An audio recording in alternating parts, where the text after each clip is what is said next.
Bonjour à tous.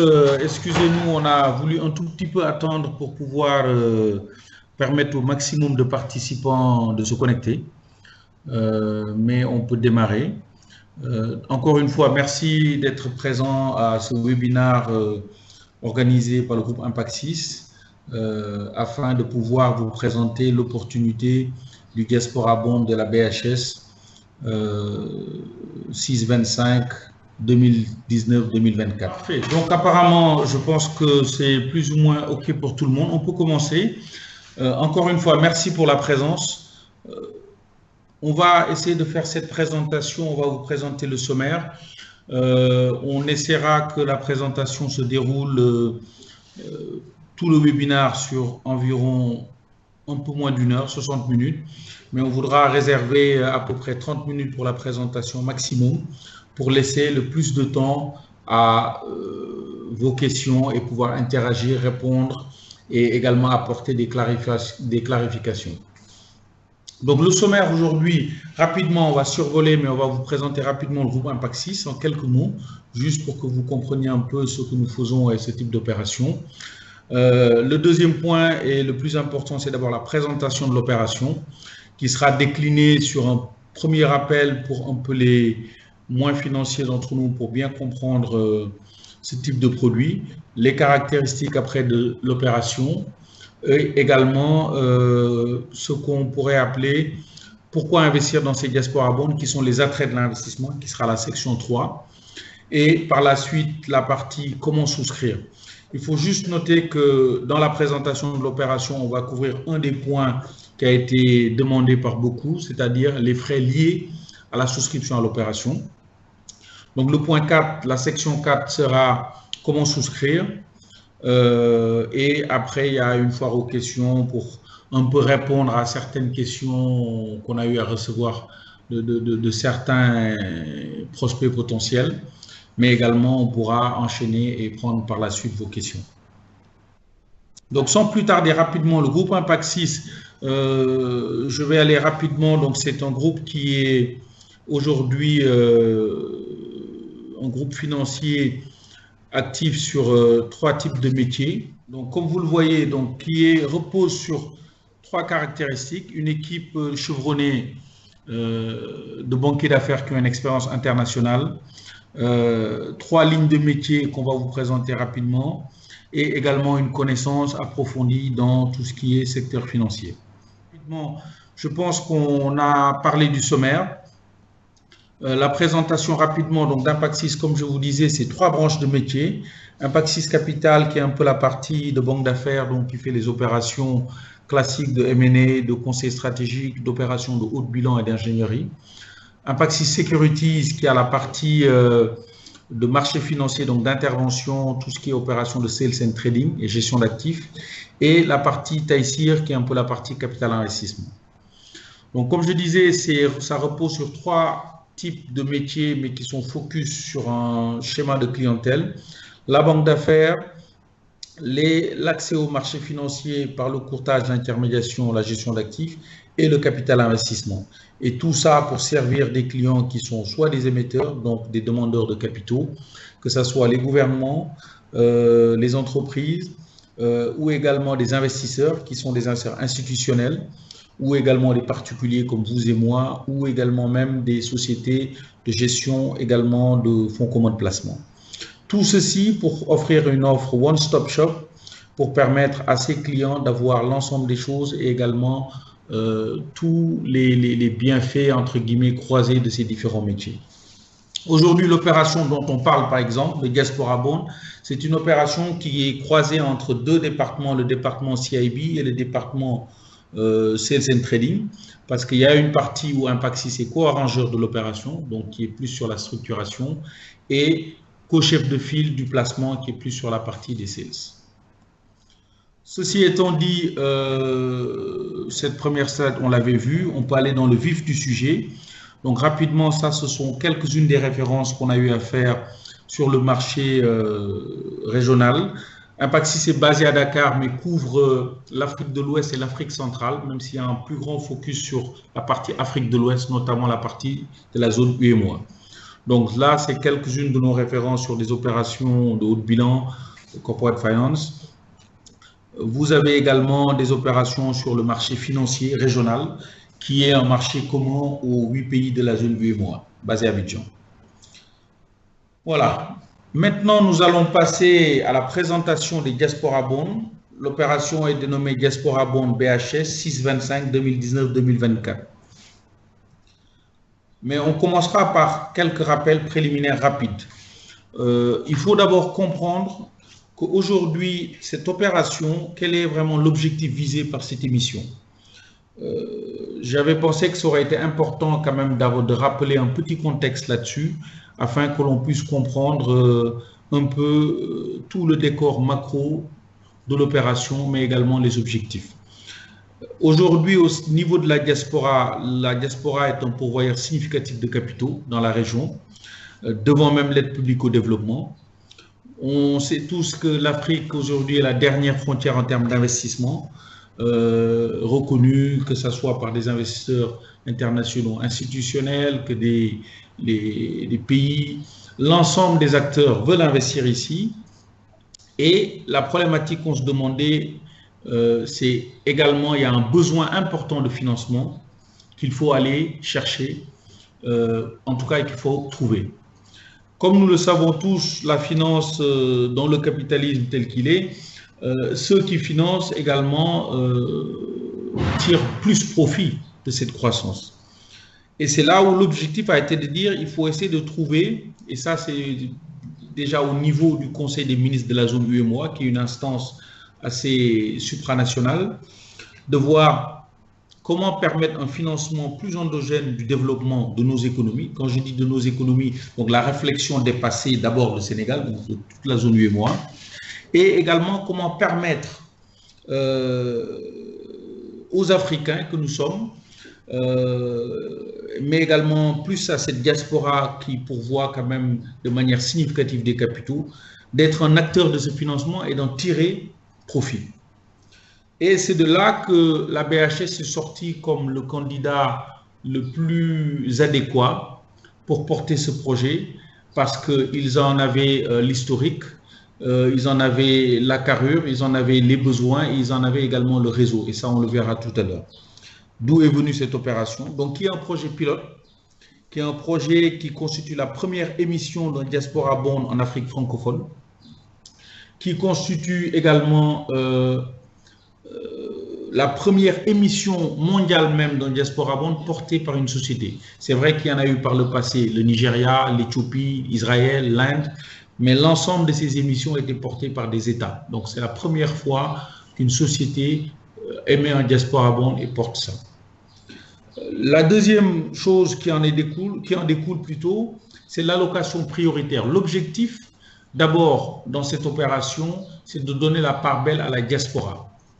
Ce qui veut dire qu'il y a une part de 60% au minimum et qui peut être amenée à plus si nécessaire, qui est réservée à la diaspora. En plus de cela, il y a une allocation prioritaire aux personnes physiques dans cette opération. La partie qu'on a appelée à venir, c'est que, vu que c'est un projet pilote, sa réussite entraînera beaucoup de choses. Ça peut être le début pour une participation à des projets beaucoup plus structurants et rentables, que ce soit dans le oil and gas, dans les mines, dans les infras, à la diaspora. Ce que peut-être chacun individuellement ne pourra pas faire, rassembler, ce sera beaucoup plus facile et ce sera une opération qui peut nous amener à ça, qui peut également donner lieu à d'autres opérations de Diaspora Bond, d'où l'importance quelque part au-delà de la souscription. Aujourd'hui, l'ensemble des acteurs au niveau de la zone regardent cette opération pour voir son déroulement et on espère que ça se passera bien.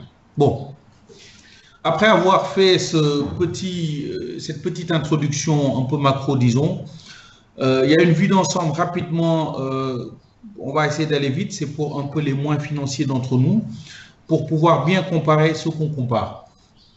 C'est-à-dire, on a voulu présenter une vue d'ensemble sur une sélection d'actifs financiers, les titres à revenus fixes, qui peuvent être des obligations comme celles dont on parle, des dépôts à terme qu'on a au niveau de la banque, des livrets d'épargne, des bons du trésor, ainsi de suite. qui sont des produits qui ont un niveau de risque très faible, en tout cas qui peuvent être beaucoup plus faibles que les actions et les produits hybrides, qui ont également un niveau de rentabilité qui est également pas forcément des plus élevés, mais qui est intéressant plutôt. On a des actifs qui peuvent être des obligations convertibles, donc qui ont une composante un peu plus risquée parce qu'il y a une partie d'action, qui peut avoir des produits également de taux variables, ce qui sont des produits un peu plus risqués et des actions qui sont plus risquées. Le point ici a été, mes financiers comme vous êtes, ça je pense que certains d'entre vous le connaissent mieux que nous, c'était juste pour un peu mettre l'accent sur le couple risque-rendement. Aujourd'hui, l'opération doit être comparée quelque part à la classe d'actifs qui lui correspond exactement.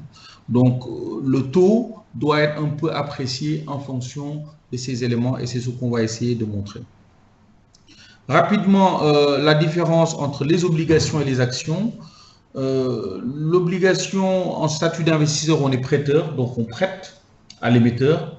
Contrairement à lorsque c'est une action qu'on achète, on est associé.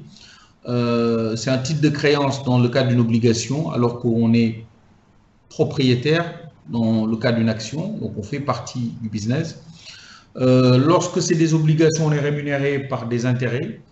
Lorsque c'est des actions, on est rémunéré en dividendes. En termes de seniorité, bien sûr, les obligations sont prioritaires par rapport aux actions, donc en termes de priorité dans la distribution. En termes de rémunération des titres, elle est prévisible, donc en fonction de du contrat qu'on est en train de prendre, on peut savoir, on est capé en termes de rentabilité, mais également on est capé en termes de risque. Donc ça, c'était juste un bref rappel pour pouvoir un tout petit peu situer le contexte et permettre à tous nos participants d'avoir la meilleure lecture des choses. Donc, une obligation, rapidement, c'est on a pris la définition classique, c'est une obligation à titre de créance émis, soit par des entreprises publiques ou privées dans le cadre de BHS, soit par l'État ou des collectivités territoriales qui engagent l'émetteur à verser une rémunération définie au préalable, se caractérisant par son taux d'intérêt, sa durée, ses dates de paiement d'intérêt, son année d'émission et sa date de remboursement. C'est un titre de créance. Aujourd'hui, lorsqu'on doit apprécier une obligation, quelle qu'elle soit, c'est important de prendre en compte 4 critères. Quelle est la fiabilité de l'environnement financier dans lequel on opère? Par là, on veut dire, est-ce que c'est un environnement qui est fiable en termes de régulation, en termes de législation, en termes de capacité à faire exécuter les contrats qui ont été, les engagements qui ont été pris. Le deuxième point, c'est la solidité financière de l'émetteur. Quelle est sa capacité à repayer? Le troisième point, c'est une fois que ces deux sont élucidés, quelle est l'attractivité du placement dont on parle par rapport aux alternatives qu'on a. Le dernier qui peut être considéré, c'est quel est l'impact de cette opération, s'il y en a, et également son côté ESG en termes environnemental et autres.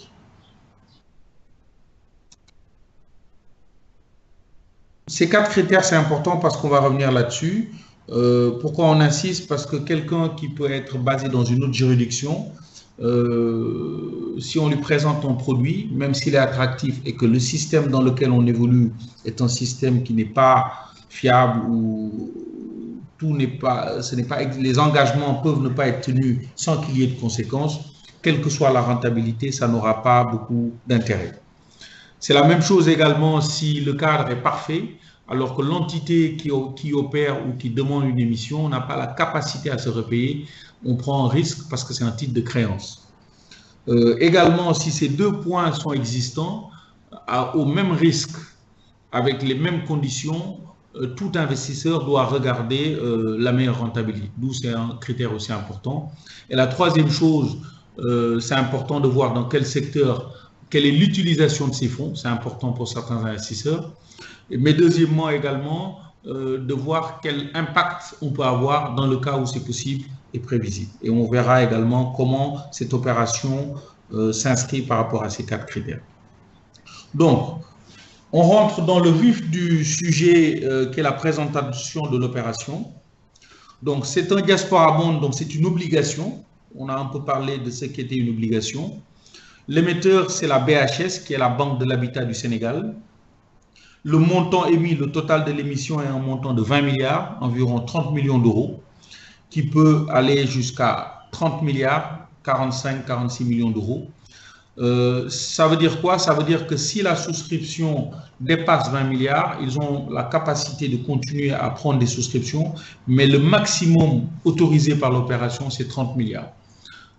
Ça aussi, c'est capé parce que cette émission, lorsqu'on fait une émission, on doit présenter l'utilisation des fonds, on doit présenter un prévisionnel, et c'est par rapport à tout ça et à l'autorisation même de ces conseils d'administration et d'assemblée générale qu'on pourra déterminer. Donc aujourd'hui, on parle d'une émission à 20 milliards avec une possibilité d'aller jusqu'à 30 milliards maximum.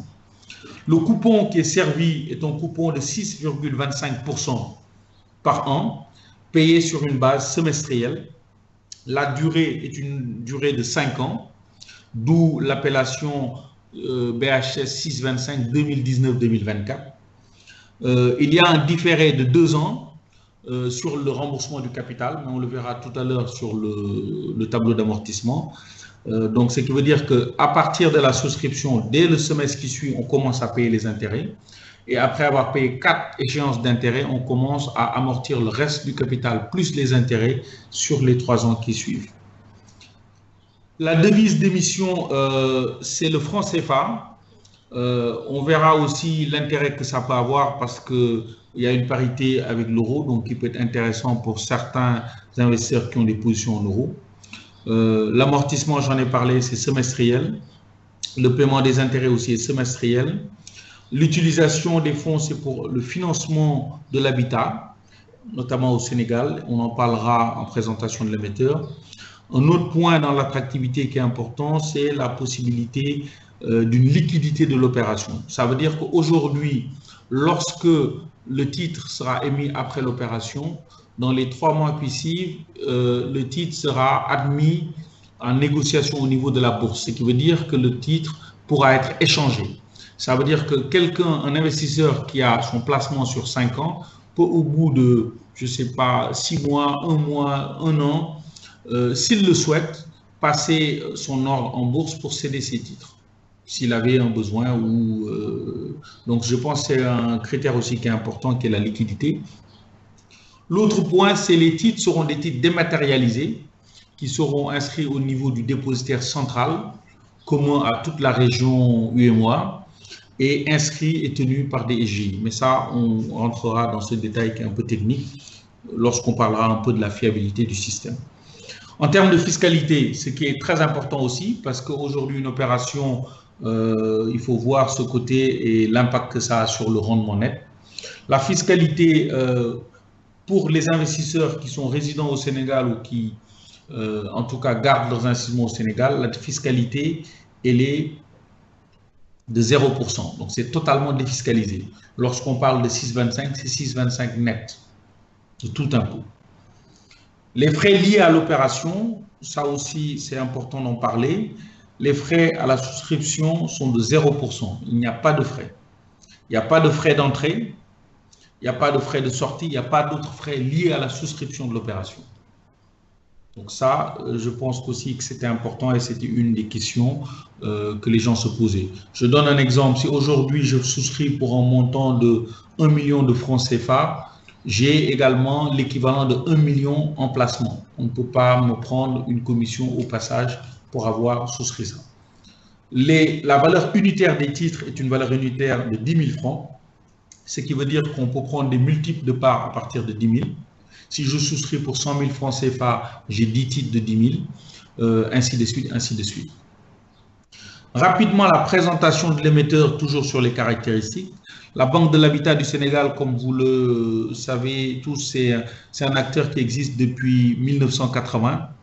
Donc, c'est la première banque de l'habitat de la zone même, donc il y a presque 40 ans, qui est parmi le top 5 des banques au Sénégal en termes de taille de bilan, en termes de rentabilité, qui a une clientèle internationale avec un réseau d'agences en Europe, en Amérique du Nord, qui a également un actionnariat solide, où il y a certes l'État du Sénégal, mais qui est minoritaire. Il y a surtout des institutionnels, des assurances, des caisses. Il y avait récemment encore la Banque mondiale. En plus de cela, on parle d'un pipe d'activité qui est très intéressant en fonction de la demande de logement.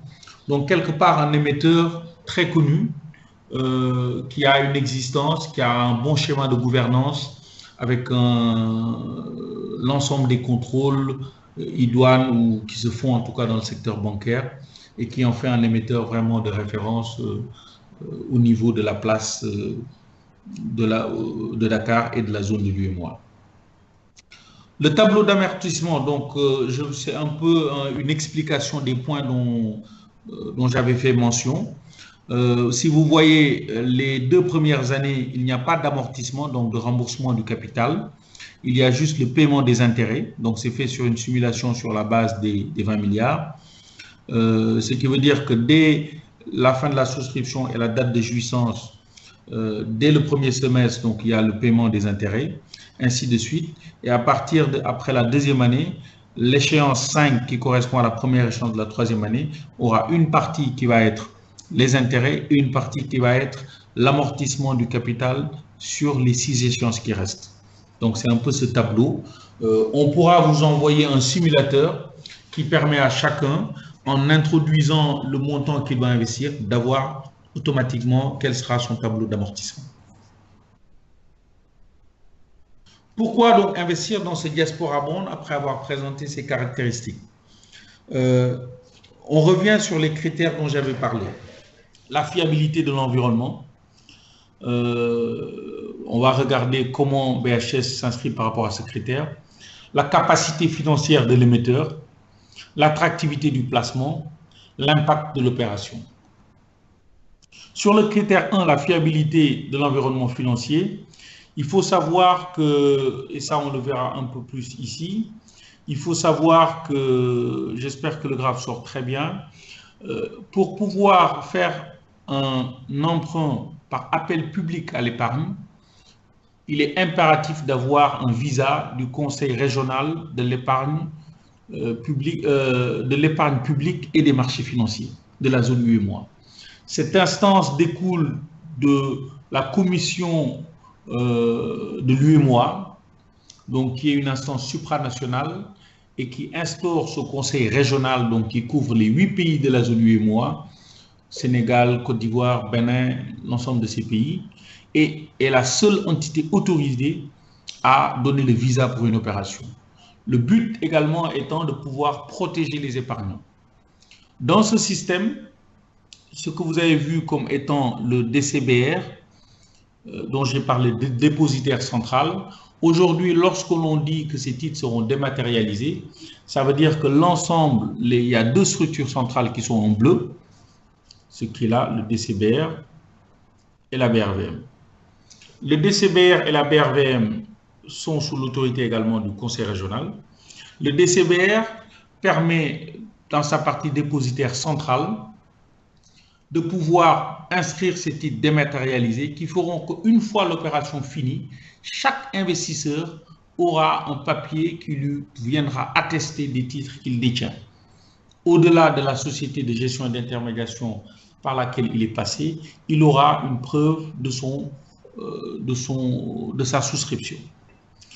Sa partie banque de règlement fait également que lorsqu'une échéance arrive, l'émetteur ne paye pas directement à un investisseur. Il prend l'ensemble de ses paiements qu'il doit donner à la banque de règlement, l'autre partie du DCBR, qui, elle, compte tenu de l'opération visée, va s'assurer que l'ensemble du montant est là. Et une fois que l'ensemble du montant est là et que le délai est respecté, va procéder à un virement dans ces sociétés de gestion qui elles-mêmes vont donner un avis d'opérer pour informer les clients qu'ils ont reçus. C'est ce qui se passe par exemple lorsqu'il y a des paiements de dividendes pour ceux qui sont actionnaires dans des sociétés comme Sonatel qui a payé récemment ou autres. Et également la même chose lorsqu'on achète des produits de taux. C'est important ce point et j'y arrête un tout petit peu parce que ce que ça permet, c'est qu'aujourd'hui, au-delà même de l'émetteur, il y a quand même une pression sur tout le monde pour être sûr que les délais soient respectés. Lorsqu'il y a un retard, ce qui quasiment est arrivé très rarement, il y a un avis de défaut qui est publié sur tout le marché. Donc, vous comprendrez bien que par rapport à la réputation financière de chaque acteur, il est important de ne pas avoir, son image écornée par des retards de paiement. Ça, c'est une première chose. Deuxièmement aussi, la banque de règlement s'assure que l'ensemble des titres pour lesquels l'inscription a été faite reçoivent la quantité d'allocation qui était prévue en termes d'intérêt ou en termes de remboursement de capital afin que les souscripteurs puissent recevoir leur argent. La BRVM, qui est la Bourse régionale des valeurs mobilières, lorsque le titre également est coté, va recevoir l'ensemble des ordres, mais le dénouement se fait également au niveau du DCBR. L'ensemble de ces deux structures centrales sont sous la régulation du Conseil régional. Le Conseil régional également a mis en place ce que vous voyez ici en orange, qui sont les EGI. Ce sont les sociétés de gestion et d'intermédiation dont Impact Sys même a une licence. Ça voudra dire que l'ensemble des émetteurs, États, sociétés qui veulent venir sur le marché passent par une EGI. La EGI elle-même devant être agréée par le Conseil régional. La EGI doit avoir un capital minimum, la EGI doit avoir un cahier des charges, la EGI doit avoir un contrôleur interne, la EGI doit avoir des procédures, un système d'information. L'ensemble de ces choses sont validées par le Conseil régional avant de pouvoir avoir cet agrément et des contrôles permanents sont faits également pour s'assurer. Le but de tout ce système est de protéger l'épargnant et d'avoir un marché plus dynamique, plus attractif. Lorsque également qu'on est investisseur, qu'on soit personne morale, personne physique, même société de gestion d'organismes de placement, on passe ces ordres sur le marché via également ces EGI. L'autre catégorie d'acteurs sont les agences de notation. Pour toujours renforcer la protection des épargnants, le marché de l'UEMOA est parfois même un marché dit rigide. Pourquoi? Parce que le Conseil régional, dans le but de protéger les épargnants, soumet à tout émetteur à deux choix. Soit d'aller sur une agence de notation qui est agréée, donc qui elle-même aussi a un cahier des charges, a un ensemble de règles à respecter que le Conseil régional valide avant de leur donner l'agrément. Et c'est lorsque vous passez par cette agence, si vous êtes noté, il y a plusieurs niveaux de notation. Lorsque vous atteignez une notation investment grade, ça voudra dire que vous avez quasiment une notation plus que correcte qui vous permet de faire face à vos engagements. C'est dans ce cas uniquement que vous pouvez émettre sans une garantie à première demande. Dans le cas contraire, ou si vous ne faites pas appel à un émetteur, à une agence de notation, vous êtes obligé de fournir une garantie à 100%. Le but étant de pouvoir faire un filtre pour permettre d'avoir une meilleure qualité de dossier soumis aux épargnants qui parfois peuvent ne pas s'y connaître. Donc ça, c'était le point où la synthèse, je pense qu'il faut retenir, c'est qu'on a un système qui est éprouvé, qui possède plusieurs niveaux de filtres, qui font qu'aujourd'hui, pour qu'une opération passe à l'appel public à l'épargne, il faut au minimum un montant demandé de plus de 10 milliards, ce qui fait que les sociétés éligibles ne sont pas si nombreuses que ça, et donc également, malgré ce fait, doivent être passées au peigne fin pour s'assurer que la qualité du produit qu'on veut proposer aux épargnants en vaille la peine. Le deuxième point, critère dont on a parlé, c'est la solidité financière de l'émetteur. Aujourd'hui, la BHS, comme je disais, c'est une banque leader qui a plus de 40 ans d'existence, près de 40 ans parce qu'elle a été créée en 1980. C'est une banque leader dans le financement de l'immobilier avec plus de 70% de part de marché. Et tenez-vous bien, près de 40% des encours au niveau de la région sur la partie financement immobilier. C'est un actionnariat diversifié, constitué de l'État, de sociétés d'assurance, d'institutionnels à plus de 60%. C'est des fonds propres de plus de 43 milliards, sachant que le minimum réglementaire est à 10 milliards pour une banque dans la zone. C'est une taille de bilan de l'ordre de 350 milliards, ça c'était en 2017, ça a beaucoup progressé récemment. C'est une rentabilité, un niveau d'activité très satisfaisant avec un PNB qui est en croissance et un portefeuille de projets qui peut être illimité. Pourquoi? Parce qu'aujourd'hui, la forte demande de l'accès à la propriété, aussi bien au Sénégal, mais dans l'Afrique, est une réalité. Et aujourd'hui, c'est le cœur de métier de la BHS. Donc, ce que je voulais surtout marquer ici, c'est un peu ce tic, en tout cas selon nous, sur la solidité et la capacité de cet émetteur à faire face à ses engagements. Le troisième critère, c'est l'attractivité du placement. On parle d'une rémunération à 6,25, totalement défiscalisée sur 5 ans. Lorsqu'on a en face des placements avec des rendements qui sont de l'ordre de 1,19% pour des sociétés privées en France sur le même niveau de risque, et aux États-Unis avec la même notation. La cotation des titres également au niveau de la BRL offre une liquidité, ce qui est important dans un placement. Les titres également pourront être utilisés, ce n'est pas forcément automatique, mais même en apport pour certains qui veulent bénéficier d'un crédit immobilier au niveau de la BHS, mais également même d'un crédit ailleurs dans une banque locale. C'est des actifs, vu que c'est des actifs qui sont cotés, qui sont standardisés, ça peut être utilisé.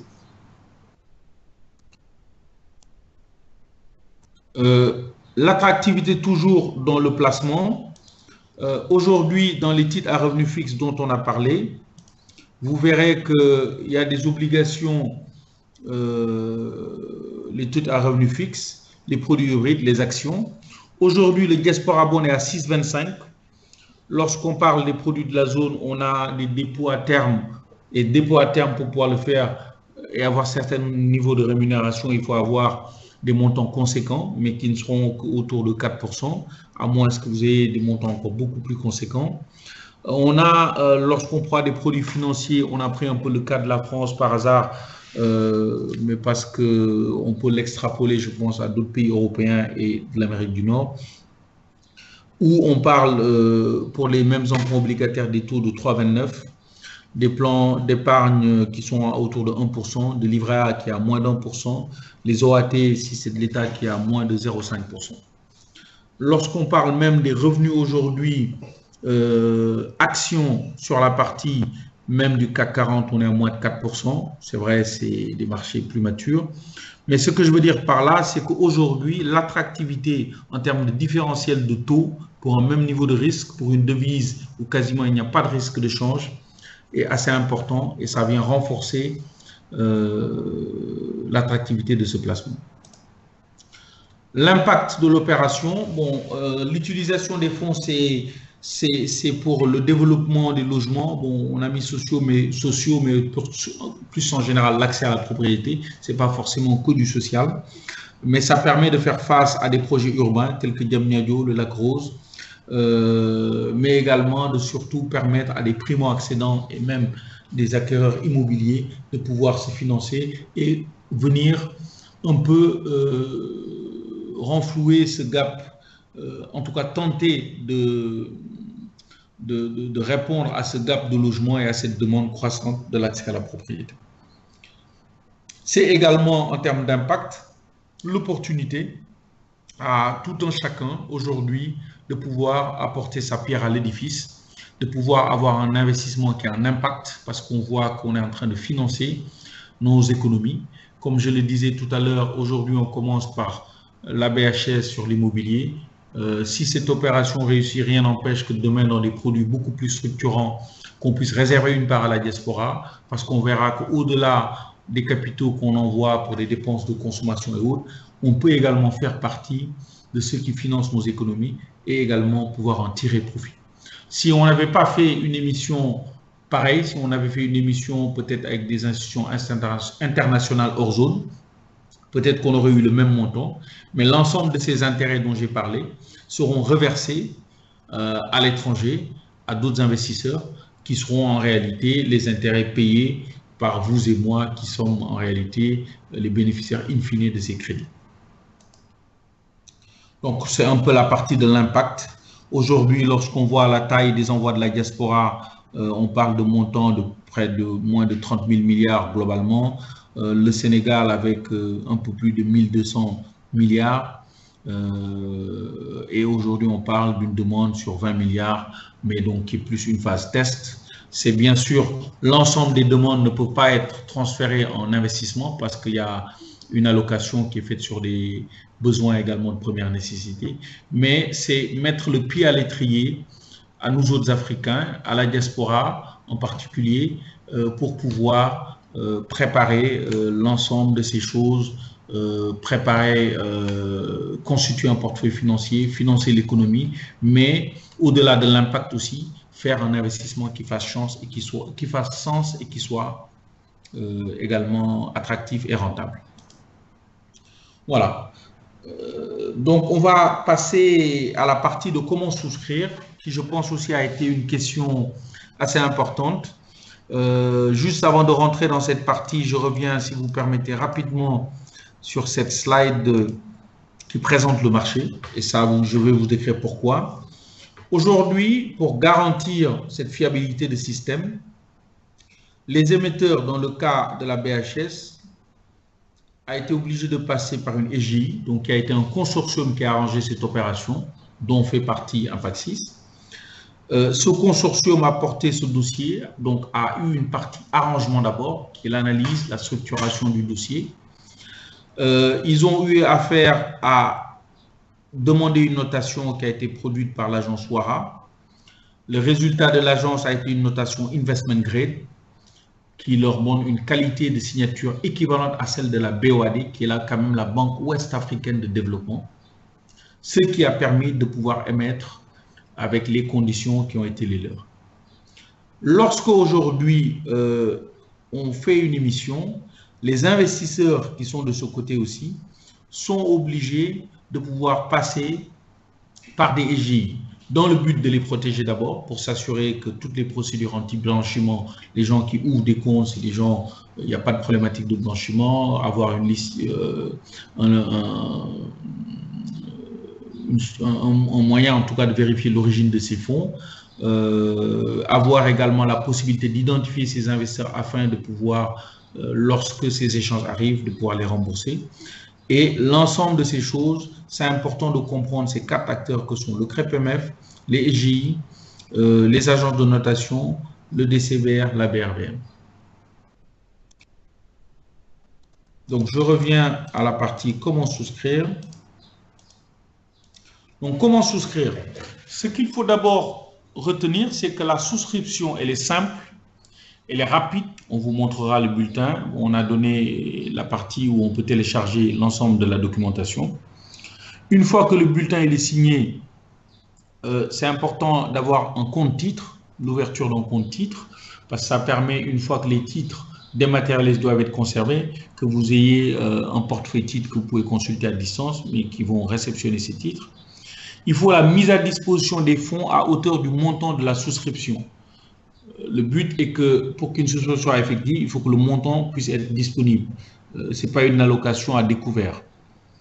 Et également la validité ou la validation de l'allocation. C'est-à-dire qu'en cas de sursouscription, que vous soyez sûr également que votre souscription a été retenue ou qu'elle a été, elle a été diminuée ou pas. Donc, c'est le montant final qui a été alloué. Comme je l'ai dit tout à l'heure, ce point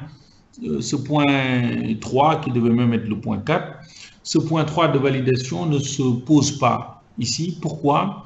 Parce que tout simplement, les personnes physiques sont prioritaires. C'est-à-dire qu'aujourd'hui, si on avait une sursouscription de l'opération, ce serait plutôt les investisseurs moraux, les personnes morales qu'on réduirait leur part.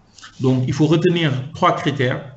Il faut remplir le bulletin, le signer, nous l'envoyer, en même temps, en parallèle, ouvrir votre compte titre, qui est quelque chose de très simple, on va le voir, que vous pouvez faire totalement en ligne aussi, et également procéder à l'alimentation de votre compte qui permet d'honorer votre souscription.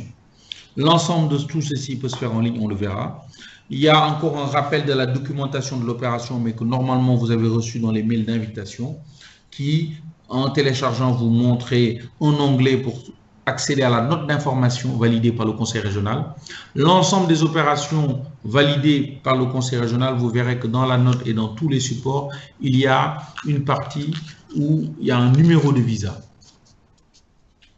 Donc, il y a l'accès à la note d'information, l'accès au dépliant qui est une synthèse, et en dernier, l'accès au bulletin.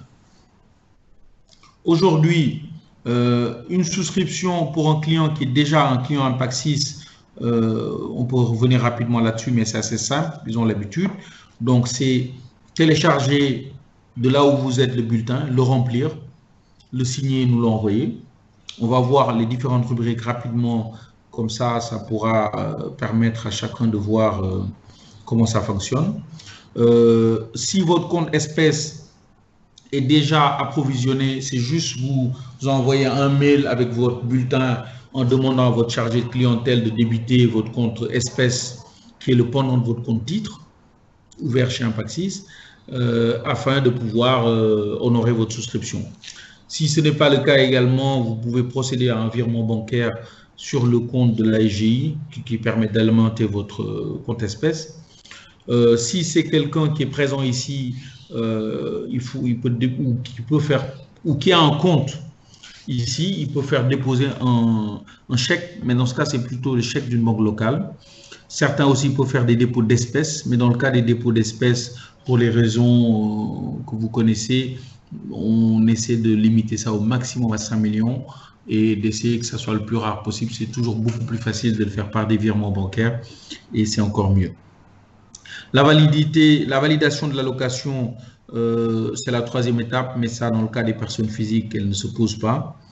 La réception de l'avis d'opérer, ça c'est après l'opération, qui vous dit que monsieur tel, par exemple, vous avez souscrit pour tel montant, qui correspond à tel nombre de titres, et comme ça également, vous avez l'ensemble de vos éléments. Il faut savoir que lorsque vous avez un compte titre, on vous envoie automatiquement, en tout cas chez Impact 6, vos identifiants qui vous permettent de pouvoir de Londres, de Paris, de Bamako, d'où que vous puissiez être, de pouvoir en ligne consulter vos opérations, effectuer vos opérations sans pour autant avoir besoin de vous déplacer. Une souscription également, c'est la même chose pour ceux qui ne sont pas encore clients. C'est la même chose. La première procédure, c'est de télécharger le bulletin et de le remplir. Ce qu'on a expliqué, on verra tout à l'heure le bulletin et où est-ce qu'on le trouve. L'ouverture de compte titre, ça aussi, ça peut se faire en ligne. On le verra tout de suite, remplir. Lorsque votre compte titre est ouvert en même temps, on vous enverra le numéro du compte et vos identifiants. Après, il faut pouvoir alimenter votre compte espèce pour votre souscription ou pour vos autres opérations. Aujourd'hui, l'ouverture du compte titre, ce n'est pas juste pour cette opération. Ça peut vous permettre demain d'acheter des actions, d'acheter d'autres obligations, d'acheter d'autres titres sur le marché des titres publics, ainsi de suite. Et donc, d'envoyer le virement, on vous le donnera plus en détail. Donc ça, ce sont les identifiants pour ceux qui ont des comptes ici ou l'IBAN global depuis l'international. Dans le cas précis de cette opération, la banque de marché qu'on a pris pour la centralisation dans le cas d'Impact 6, c'est Orabank. Aujourd'hui aussi, un acteur qui a un compte déjà au niveau de la BHS, il y a un compte de centralisation de l'opération qui est disponible au niveau de la BHS. Il peut également faire un virement compte à compte de son compte BHS vers le compte de centralisation. BHS également ayant un compte au niveau des pays de l'Europe et de l'Amérique du Nord, rien n'empêche à quelqu'un dans sa souscription, s'il n'avait pas de compte, s'il le souhaitait, ouvrir un compte par là même, faire son dépôt, l'alimenter automatiquement, soit vers nous sur le compte de centralisation Impact 6 propre ou sur le compte de centralisation de tout le consortium qui est également chez BHS pour aller beaucoup plus vite. Donc ça, on reviendra dans les détails, mais le but qu'il faut retenir, c'est que c'est quelque chose qui peut se faire de manière très simple. Il faut pouvoir disposer d'un compte bancaire classique que vous avez et virer vos fonds pour pouvoir souscrire. Ou également, si vous avez un compte déjà ici dans la zone UEMOA, virer de votre compte d'ici. Si vous avez un parent qui veut déposer des espèces pour vous, qui est mandataire, les déposer. Si vous êtes personne physique résidente ici, vous voulez venir déposer également, c'est possible.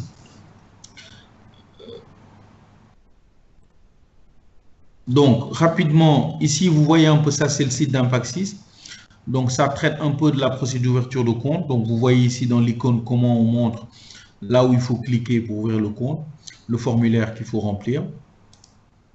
Ici, comme vous le voyez, lorsqu'on a fini, comment on soumet la requête, comment on télécharge les documents relatifs au compte et qu'on puisse signer le tout et scanner et nous renvoyer. La foire aux questions rapidement, ça c'est des questions rapides qu'on a eues, mais après on vous donne la parole. Est-ce que le Diaspora Bond est réservé qu'aux Sénégalais? Non, c'est réservé à tout type d'investisseurs. Aujourd'hui, nous-mêmes, dans nos livres, on a des investisseurs français, américains, canadiens et autres. Donc, il n'y a pas de distinction de nationalité d'autres. Comment et quand s'effectuent les versements? Les versements de l'opération s'effectuent par 3 moyens. Comme on a dit, un chèque local pour les banques locales en tout cas, un dépôt en espèces ou un virement bancaire sur les coordonnées qu'on a données. Quel est le montant minimum de souscription? Le montant minimum, c'est la valeur unitaire de l'obligation qui est de 10 000 francs. Maintenant, on peut en prendre autant qu'on veut, mais le minimum, c'est 10 000 par titre. Comment la BHS se rémunère-t-elle de l'opération? Bon, l'argent n'est pas bloqué, il peut être retiré à tout moment, donc ça on le disait parce qu'il y a une liquidité. La BHS ne se rémunère pas sur l'opération, les fonds seront utilisés pour financer des projets immobiliers, je dirais, globalement. Étant une banque, donc ils ont, comme toutes les banques, il y a des opérations d'ALM qui se font tout le temps. Par rapport à un business lambda, est-ce que la Diaspora Bond est vraiment rentable? La BHS a reçu la notation Investment Grade, donc ça on dit c'est sa qualité de signature. Sur la rentabilité, c'est ce qu'on a voulu un peu expliquer, il faut toujours considérer le couple risque-rendement et comparer le Diaspora Bond à sa classe d'actifs qui sont des placements, des produits de taux, qui permettent aussi à quelqu'un aujourd'hui qui veut constituer un portefeuille, mais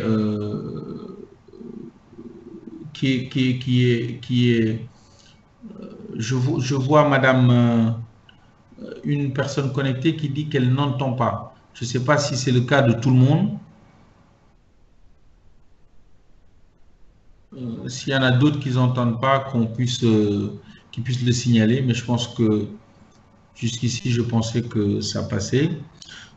Donc, juste pour répondre, par rapport à un business model lambda, donc il faut le comparer. Aujourd'hui, quelqu'un qui doit préparer sa retraite, comme vous le savez, il y a des compagnies ou des produits qui sont rémunérés à 3,5, c'est le minimum. Aujourd'hui, on a des opérations comme ça qui sont à plus de 6%. Je pense que c'est beaucoup plus intéressant. On pense par l'obligation Diaspora Bond, mais également il y a d'autres produits de taux qu'on pourra vous proposer et ça permet de ne pas prendre de risques sur ce type de placement. Et ça, c'est important. Des gens peuvent avoir des projets d'éducation pour leurs enfants, par exemple, et se dire, donc c'est de l'argent pour lequel ils ne sont pas là pour quasiment prendre le risque comment dirais-je, d'avoir des pertes en capital.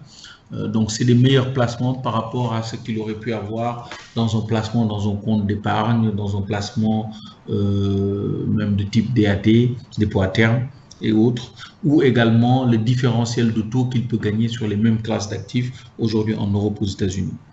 Les transactions sont-elles en dollars ou en euros? Non.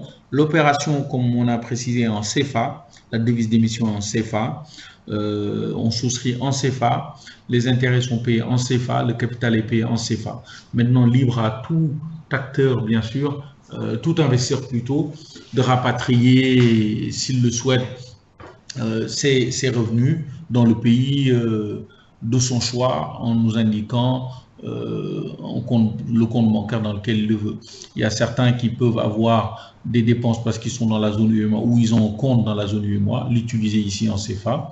D'autres peuvent dire qu'ils sont, je ne sais pas, à Dubaï et demanderaient qu'on leur vire leur argent, donc ce sera converti dans la devise là-bas. Peut-on souscrire sans toutefois être client d'Impaxis? Oui, on peut souscrire à l'opération BHS Diaspora Bond sans être client Impaxis, c'est-à-dire qu'on n'est pas obligé d'ouvrir forcément son compte que chez Impaxis. Comme je l'ai dit, il y a un consortium qui est le syndicat de placement. excusez-moi, un consortium qui a arrangé l'opération, donc il y a 4 EGI dont Impact6. Il y a également le syndicat de placement où il y a 31 EGI et on peut passer par l'ensemble, n'importe lequel de ces EGI pour souscrire à l'opération du moment où maintenant l'opération a eu le visa du conseil régional.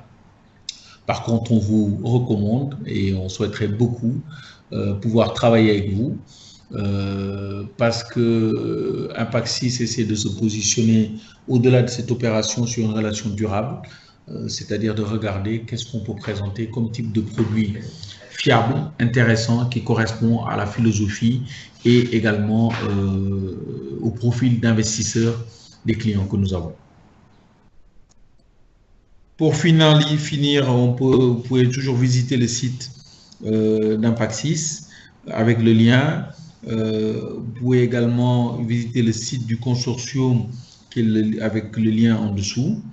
Et nous restons bien sûr à votre disposition pour toute question et pour regarder également comment on peut vous aider sur ça. Merci à vous. Donc,